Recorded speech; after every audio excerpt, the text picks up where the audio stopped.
Hello guys, ndabasuhuje amahoro y'Imana n'abane namwe ni wa musore wanyu Karebu ntizaduhana. By'umwihariko rongeye kugaruka kuri kamera ewana kabisa ndishimye ndanezerewe n'umunezero mwinshi cyane kuko hari byinshi muri uyu mwaka wa 2023 mbazaniye.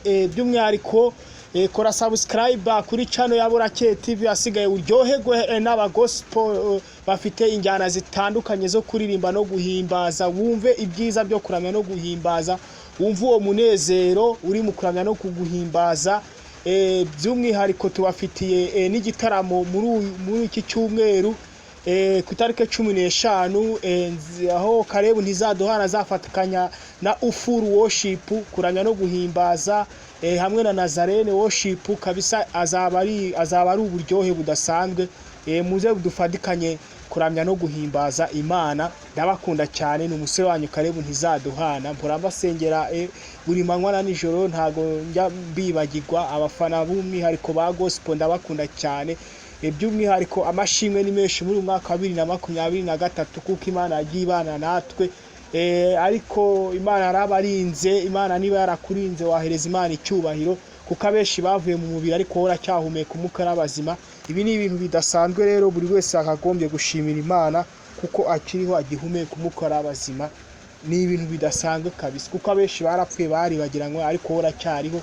By'umwihariko Imana ikunze aba gospel cyane, ikunze abaririmbyi. Imana ibafite surprise nziza idasanzwe. Mwege icyo mbabwira ni mukomeze kuyihangeho amaso ntimuyiveho, ahubwo izabagirira neza. Mwubahe Uwiteka kuko kubaha Uwiteka nibwo bwenge kandi kuva mu byaha niko kujijuka kuko dusanga muri Bibiliya mu ijambo ry'Imana ritavangiye. Rero mukomeze mukurikira Uwiteka. Imana izabagirira neza. Ntimucogore,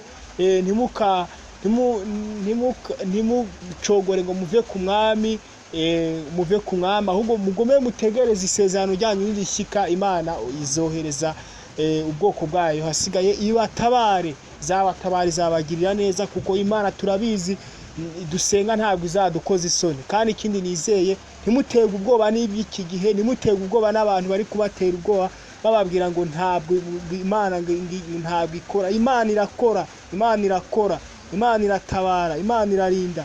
Nawe wava mu